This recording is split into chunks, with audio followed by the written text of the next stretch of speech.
All right, so here we are, and it's the home stretch. For today, we have Pascal Atuma, who is a Canada-based Nigerian actor and filmmaker. His latest film, Clash, which is a multicultural movie about a Nigerian family living in Canada, has gotten the rare Netflix global distribution deal after it did well in the regional distribution. Okay. He joins us now from Canada.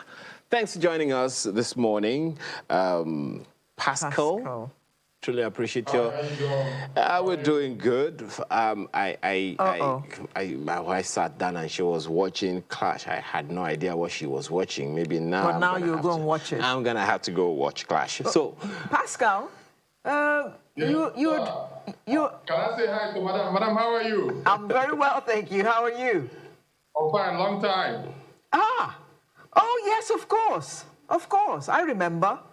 But you're dressed rather formally for an actor, filmmaker. I'm trying to be like you when I grow up. Joker. Now, why is that not a surprise? Joker. Tell us your story, from until this point of Clash. Clash was supposed to be released last year by Film One in cinemas in Africa, but the pandemic struck and it didn't happen. So Netflix picked it up for the territory of Africa, for the African territory. So it was number one in African territory, top 10, number one for a long time. Where they released it May 18th, so they decided to take it global. So since they released global on the 7th, and since they released it globally, it's been trending number 2, number 3, number 2, number 3, number 2, number 3. Wow.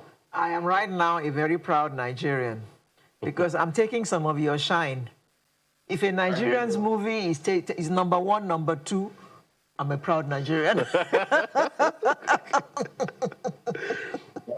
we hope to stay, and we'll have to hit that number 1 by tomorrow or next. Yeah. So what was the inspiration for this movie? This movie, actually, there were 2 things that inspired me to do this film. One, we are looking for co-production treaty between Canada and Nigeria. So I wanted to produce a movie that is going to be multicultural, mixed with some Nigerians and some Canadians, or even some people from the Caribbean, the US, and show the Canadian government that a movie produced by a Nigerian, directed by a Nigerian, written by a Nigerian, with Nigerian star leads like Omoni Oboli, that can go global, and we can bring business to Canada if they open up to give Nigeria a co-production treaty. That's what inspired me. That's the main thing, number 1. Then number 2, I also wanted to address the decay in the value system, because if you look at the value system now with the social media, there's major decay in value system and in family standards and upbringing and all that. Well, one of the questions that will come to my mind right now, Pascal, about what you just said now, is how that message gets across. People watch movies, and learning from what they watch. Now, that's another thing altogether, especially the young people. How successfully do you think we are doing with that, passing on messages through movies such as yours? You see, that's making movies, that's what movies are supposed to be. If you look at the US used movies to market themselves and spread themselves to the whole world as if they are the best in the whole world. When you watch US movies, you don't see the ghetto side like South Dallas. You don't see Oak Cliff. You don't see homeless people that much. You understand? So they show you the beautiful side of the US. Now everybody want to run to US. So if you watch all of our movies that my brother Oscar and I, that we do, every movie we do, there must be a message for the society.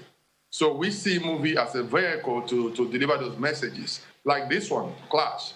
The reason why Clash trended number 1 in Africa for a long time after the release, and the reason why Clash is able to compete globally now is because it has a lot of messages about family.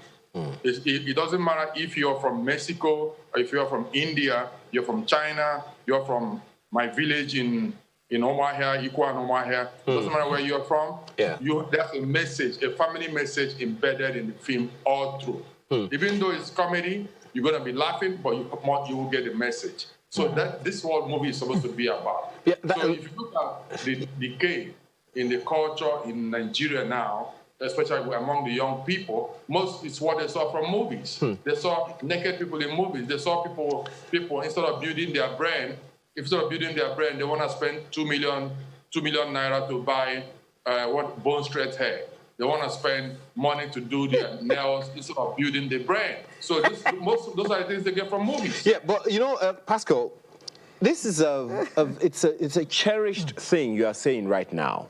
Now, how do we step that up? You referenced the U.S. There are those who believe that, you know, the Hollywood is able to achieve what it did because, one, it had government support, and two, government buy-in. And Nigeria's movie industry is acclaimed to be at least the second fastest growing, second largest in the world as at this moment. How can we use that to advantage? I know, of course, you would also be aware that government is showing some interest now. What kind of communication should be between government and Nigeria's Nollywood to the effect of selling Nigeria, just as you're saying, in spite of everything that's happening? What needs to be done is to bring in the intellectuals in the film industry to interact with the government. I give you, for example, someone like Alibaba. I was in Alibaba, the comedian. Sorry, Oga Alibaba. I call him biggest bros. So, but for here, I'm going to call him Alibaba. Someone like Alibaba, I went to Alibaba's office one time and we were having a meeting. And he was bringing out ideas, original ideas of how the government of Lagos State can partner with artists to develop Lagos, to build GDP in Lagos for Lagos State. And as he was talking about it, I was just sitting down there and going like, wow. So I said, biggest boss Alibaba, why can't you take this into the federal level? Do you understand? So we need the intellectuals in the film industry, in the comedy industry, in the music industry to have that platform to interact with the government. I give you an example. This movie you're looking at, Clash. Clash was co-sponsored by Canada. That's what we call the Canada Media Funds, Telefilm. Canada Media Funds, Telefilm is the administrative body of Canada Media Funds. So this movie you're looking at here was sponsored partly by my classmate from Government College Omahia, Chigos Ripios Harbour, and the Canadian government. Do you understand? So the part of the money for Nigeria came from Harbour, and the part of the money from Canada came from the government. And it's not a loan, it's a grant. And now who is enjoying it? Canada is all over the world because we shot 98% of the movie in Canada. And also the casting, you have to give Canada a certain percentage of employees must be in this film, like the crew, cast and crew, you must hire a certain percentage of Canadians before you can access this grant. So those kind of things need to come into place. It needs to come into place so we can grow. This is big business. This is not small children's business. But if the government are looking down, many of the people in Nigeria keep looking at oil. This is another oil that is untapped. But Pascal, in spite of the fact that Nollywood is not getting so much support from government, they seem to be doing good, don't they? Yeah, they are doing good, but the government can make it easier for them so that they don't have to worry about funding. They can worry about creativity. That's the reason why it's called show business. The artists should worry about creating the show, and the government should have them to take that show and do business for the country. Okay. In spite of all that, though, Nollywood seems to be all over the place now. I mean, we have attracted international attention, so much so that we are even entering our films for international awards. And people in America, they're permanently on YouTube, some people that I know, watching nothing but Nollywood movies. Yes. So in spite of all that, our movies are going places. So what do you think is responsible for all this international attention that Nollywood is getting? Because we are culturally rich. We are very rich in culture. Hollywood don't have no more stories left to tell. That's why you see them using pyrotechnicians to create something fancy so that you can go to the cinemas. But authentic stories, we have it. We have it in Africa, the whole of Africa, and they know that we have the stories. Just like this way God blessed Africa with natural resources that others don't have, that's how he blessed Africans with talent. If you look at people like Bob Marley, if you look at people like Burna Boy, look at people like Davido, like Ogali Baba on stage doing comedy, and you look at people like Whiskey, that is rich. That is talent that God gave to Africa, gave to Nigeria. We are richer than them in culture. We have more history than them, and that is why they now want to come in. They don't give. There's no free gift. There's no free gift. The Western world will not come to you for free. No, there's something they've seen and they want to capitalize Something on. they want. So they're not doing us a favor. That's very interesting. When you put it that way, you're making me... No, we're not doing us a favor. It's like we need to establish a mutual relationship.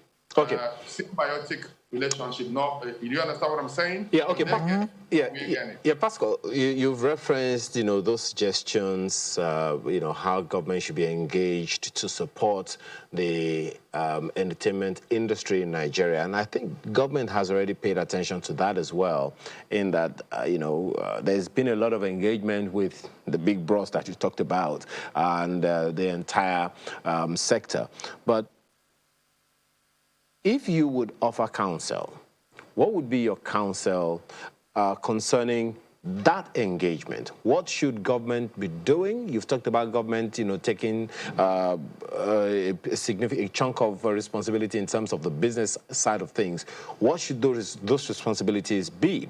And then concerning the people who are the practitioners, what should be their responsibilities? Right now, I don't know if there is such a movie grading system in our country today, just as we have it in other parts of the world. What would be your recommendation, both for government and for the practitioners in the entertainment industry?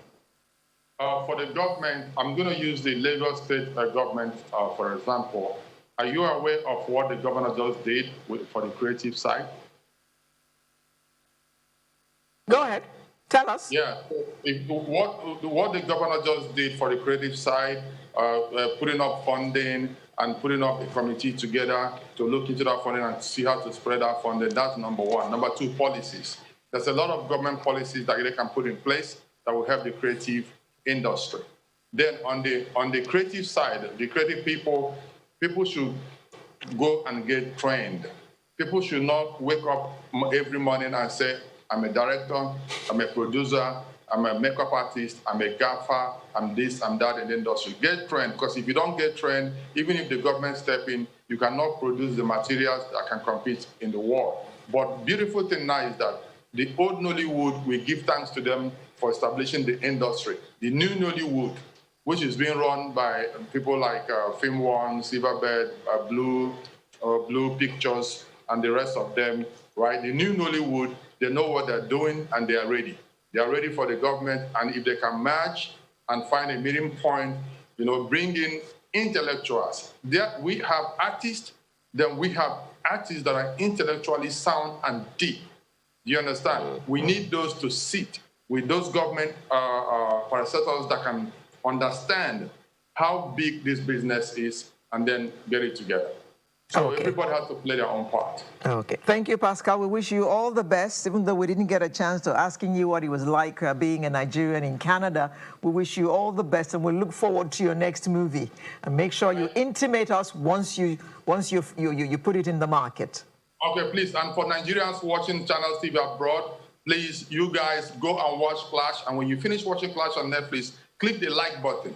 Click the like button so we can go number one. We can do number one in the world. We can do number one in Africa. We can do number one in the world. Okay, thank you very much. And Pascal Atuma brings to a close Sunrise for this day. We'll bring you a fresh one next Saturday. My name is Alero. I do wishing you a very happy weekend indeed. Well, and if you want to be an actress like some people that I know, just go talk to some of those big bros. I'm Ayo Makinde. Have a good weekend. What?